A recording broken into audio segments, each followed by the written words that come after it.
Hello dear students, welcome to our YouTube channel Nand academy. आज हम आप लोगों से क्लास 10 सीबीएसई का एक टॉपिक कॉन्जुगेट फोसी क्या होता है, ये कैसे क्रिएट होता है या हम इसको कैसे समझते हैं उसको देखने जा रहे हैं। तो इसको समझने के लिए आपके लिए बहुत ज़रूरी हो जाता है एक लेक्चर को समझना। वो लेक्चर है आपका image formation by concave mirror. Concave mirror या हम ये कहें कि image formation by spherical mirror. जब तक आप image formation by concave mirror को नहीं समझेंगे, ध्यान से समझिए हमारी बात को, ध्यान से सुनिए। जब तक आप image formation by concave mirror को नहीं समझेंगे, ये बिल्कुल भी पॉसिबल नहीं है कि आपको कॉन्जुगेट फोसी समझ में आ जाए। तो प्लीज़ आपके लिए सबसे पहले बेहतर ये होगा कि आप सबसे पहले कॉन्जुगेट फोसी के लिए image formation by spherical mirror को जरूर पढ़ें। ठीक, अगर वो आपको समझ में आता है तभी आपको समझ में आएगा, नहीं तो आपको ये समझ में बिल्कुल भी नहीं आने वाला, बिल्कुल भी पल्ले नहीं पड़ने वाला। तो चलिए हम स्टार्ट करते हैं। इसको बताने से पहले थोड़ा सा आपको image formation by spherical mirror यानी कॉनकेव मिरर और कॉन्वेक्स मिरर जो होता है आपका, वो कैसे होता है उसको रिकॉल कर लेते हैं हम। जैसे आप जानते हैं कि ये आपका क्या है, ये आपका क्या है, एक कॉनकेव मिरर। ठीक, यहां से आपका क्या था, एक प्रिंसिपल एक्सिस। ठीक, अब इस प्रिंसिपल एक्सिस पर हमने सपोज करिए एक ऑब्जेक्ट को कहां रखा, इनफाइनाइट पर। अब यहां से पकड़िए बात को, हम ऑब्जेक्ट को ओ से डिनोट करने जा रहे हैं, समझिएगा। हम ऑब्जेक्ट को ओ से डिनोट करेंगे और इमेज को आई से। आपका फर्स्ट पोजीशन क्या है, ये तब आपका इमेज कहां बना हुआ था, याद होगा आपको, प्रिंसिपल फोकस हम यहां ले लेते हैं। आपका इमेज ऑब्टेन हुआ था प्रिंसिपल फोकस पर, यानी ये आपका क्या हो जाएगा, प्रिंसिपल फोकस। ये आपका क्या हो गया, आई यानी इमेज। ठीक, या हम ये कहें कि सेकेंड पोजीशन आपका क्या था, सेकेंड, ये आपका फर्स्ट पोजीशन हो गया क्या, इमेज का। सेकेंड पोजीशन जब हमने ऑब्जेक्ट को कहां रखा, प्रिंसिपल एक्सिस, यानी ये कहें कि सेंटर ऑफ कर्वेचर और प्रिंसिपल सब सेंटर ऑफ कर्वेचर और इनफाइनाइट के बीच में, ये आपका क्या हो गया, दूसरा कंडीशन। फिर आपका इमेज कहां फॉर्म हुआ था, आपको याद होगा कि ये इमेज आपका फॉर्म हुआ था कहां, in between centre of curvature and principal focus. ये आपकी दूसरी कंडीशन हो गई। ठीक, थर्ड पोजीशन जो आपकी थी, आपने इमेज को रखा एट सी, सॉरी ऑब्जेक्ट को रखा एट सी, आपका इमेज भी फॉर्म हुआ था कहां, एट सी। याद होगा आपको, इमेज भी फॉर्म हुआ था आपका एट सी। फिर आपने कहां रखा था ऑब्जेक्ट को, in between centre of curvature and principal focus, fourth position. आपका इमेज कहां फॉर्म हुआ था, याद होगा आपको, in between infinite and centre of curvature. जैसे ही आपने इस ऑब्जेक्ट को रखा कहां,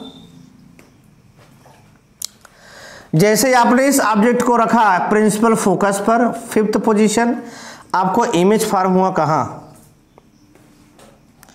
आपको इमेज फॉर्म हुआ, सॉरी इमेज को हमने आई से दिखाया हुआ है, आपको इमेज फॉर्म हुआ कहां, इनफाइनाइट पर। यानी अगर आप थोड़ा सा कंक्लूजन देखें, इसका कंक्लूजन, इसको बताने का मतलब कि सेंस क्या है हमारा, इस चीज को बताने का सेंस क्या है, जरा इस कंक्लूजन को देखिए आप। जैसे हमने ऑब्जेक्ट को जब इनफाइनाइट पर रखा, लिख देते हैं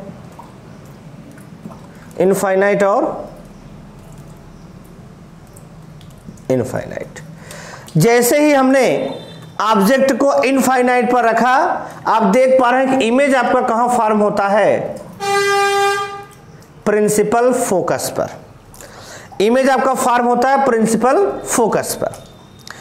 फिर देखिए वही चीज, फर्स्ट पोजीशन आपकी जो थी जब आप इनफाइनाइट पर रखे हैं तो प्रिंसिपल फोकस पर। जरा फिफ्थ पोजीशन की बात करिए।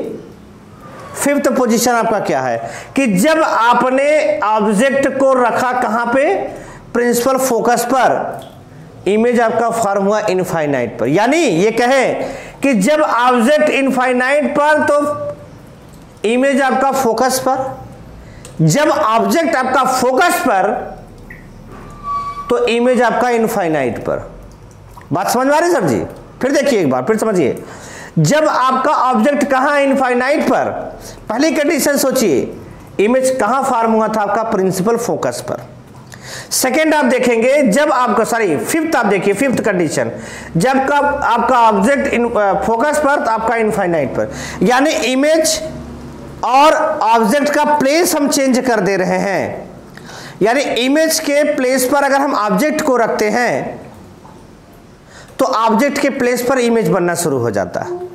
इनफाइनाइट पर रखे थे तो फोकस पर, अब हमने चेंज कर दिया प्लेस को, फोकस पर ले आके ऑब्जेक्ट को रख दिया, फिर देखा कि जहां ऑब्जेक्ट रखा हुआ था इनफाइनाइट पर, इनफाइनाइट पे हमारा क्या बनने लगता है, इमेज। यानी इमेज इनफाइनाइट पर रखे तो फोकस पर, फोकस पर रखे तो इनफाइनाइट पर। यानी हम एक्सचेंज कर देते हैं दोनों पॉइंट को। एक पॉइंट हम, ये दोनों पॉइंट हमारे ऐसे रिलेटिव हैं कि अगर हम एक पॉइंट पर इमेज ऑब्जेक्ट रखते हैं तो दूसरे पर फॉर्म होता है इमेज, दूसरे पॉइंट पर अगर ऑब्जेक्ट को रख देते हैं तो पहले वाले पर इमेज फॉर्म होता है। ये दोनों पॉइंट में इतनी सिमिलरिटी हम ये आपको बताना चाहते हैं। ये दोनों पॉइंट जो होते हैं ना आपके, सिमिलरिटी, ऐसे ही सिमिलर पॉइंट जो होते हैं आपके कॉन्जुगेट फोसी कहलाते हैं। ऐसे सिमिलर पॉइंट आपके क्या होते हैं, कॉन्जुगेट फोसी होते हैं। ध्यान से देखिए, और इसमें देखिए कौन कौन से हो सकते हैं। जैसे आपका हम ये कहें कि हमने जब अनंत और सॉरी इनफाइनाइट और सेंटर ऑफ कर्वेचर के बीच में रखा ऑब्जेक्ट को, सेकेंड पोजीशन की बात करिए तो फोर्थ पोजीशन आपका इमेज फॉर्म हुआ था। कहां पे, सॉरी सेकेंड पोजीशन आपका इमेज कहां फॉर्म हुआ था, सेंटर ऑफ कर्वेचर और फोकस के बीच में। यानी ऑब्जेक्ट जब है आपका इनफाइनाइट और सेंटर ऑफ कर्वेचर के बीच में, इमेज आपका है सेंटर ऑफ कर्वेचर और फोकस के बीच में। जरा फोर्थ पोजीशन को सोचिए, फोर्थ पोजीशन में आपने ऑब्जेक्ट को जब रखा सेंटर ऑफ कर्वेचर और फोकस के बीच में, इमेज फॉर्म हुआ इनफाइनाइट और सेंटर ऑफ कर्वेचर के बीच में। सिंपल। फिर से देखिए इस बात को, जब आप इनफाइनाइट और सेंटर ऑफ कर्वेचर के बीच में ऑब्जेक्ट को रखें, इमेज फॉर्म हुआ सेंटर ऑफ कर्वेचर और फोकस के बीच में। जब आप सेंटर ऑफ कर्वेचर के बीच में ऑब्जेक्ट को रखें तो इमेज फॉर्म हुआ आपका इनफाइनाइट और सेंटर ऑफ कर्वेचर के बीच में। बात क्लियर? यहां पर भी हम देख पा रहे हैं कि दो पॉइंट हमारे ऐसे हैं कि जब हम ऑब्जेक्ट के इमेज के प्लेस पर ऑब्जेक्ट को रखते हैं तो ऑब्जेक्ट के प्लेस पर इमेज बनना शुरू हो जाता है।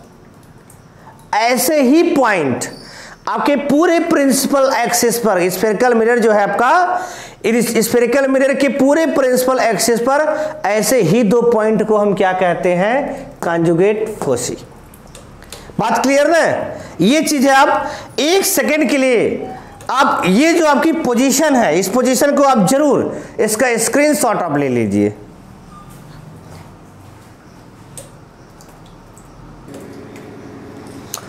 चलिए, अगर आपका ये हो गया हो तो हम कॉन्जुगेट फोसी की डिफिनीशन को आपको बताएं कि इसका डेफिनेशन आपका क्या हो सकता है।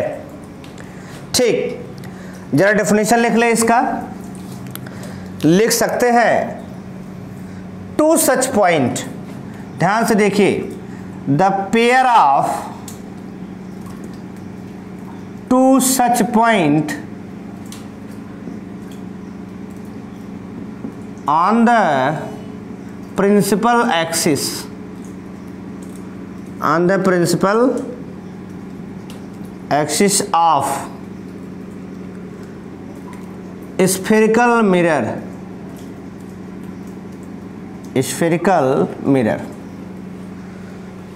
that, ध्यान से समझिए, the pair of two such point on the principal axis of spherical mirror, that for the object placed at one point, the image formed at other point.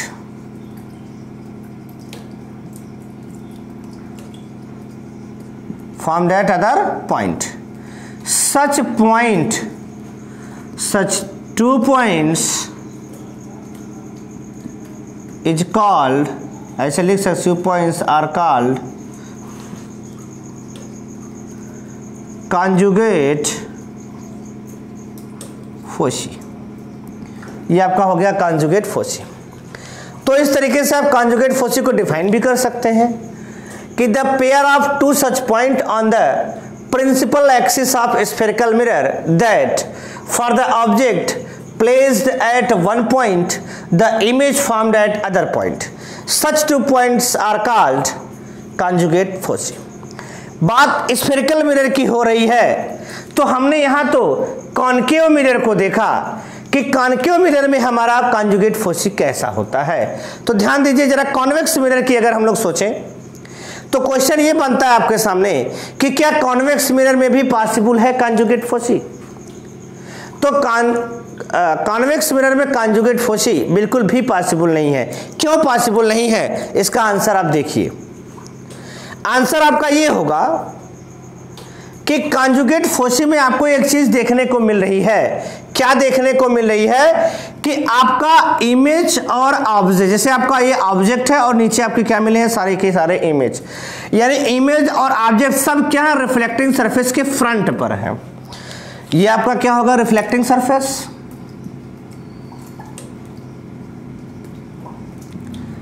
ये आपका रिफ्लेक्टिंग सरफेस हो गया, यानी कि सारे के सारे इमेज और ऑब्जेक्ट दोनों की बात करें, ऑब्जेक्ट एंड इमेज सब कहां है हमारे, in front of reflecting surface.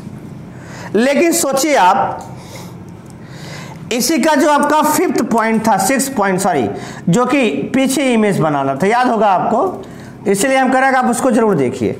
6 point जब आप पोल और प्रिंसिपल फोकस के बीच में रखते थे तो इमेज आपका पीछे बनता था।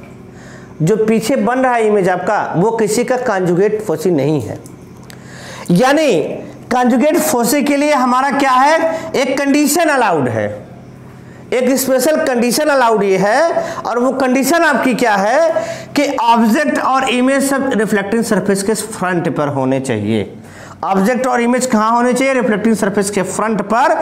लेकिन जब बात हम कॉन्वेक्स मिरर की करते हैं तो आप देखेंगे कॉन्वेक्स मिरर में आपका जब भी इमेज फॉर्म होता है, अपने पिछले वीडियो लेक्चर में 2 कंडीशन देखी, दोनों ही कंडीशन में आपको एक बार इमेज फॉर्म हुआ एफ पर और दूसरा वाला इमेज आपका फॉर्म हुआ पी और एफ के बीच में, यानी रिफ्लेक्टिंग सरफेस के पीछे। ऑब्जेक्ट आपका रिफ्लेक्टिंग सरफेस के आगे और इमेज आपका रिफ्लेक्टिंग सरफेस के पीछे।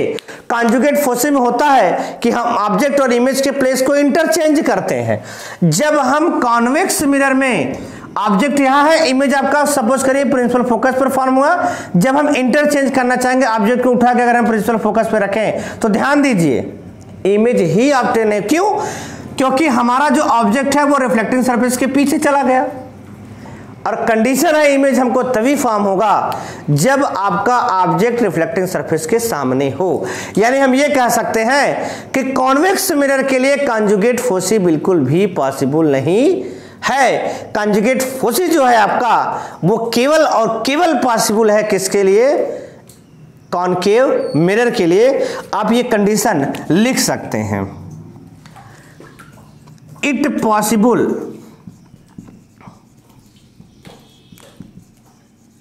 only in concave mirror। ठीक, ये किसमें पॉसिबल है, केवल कॉनकेव मिरर में।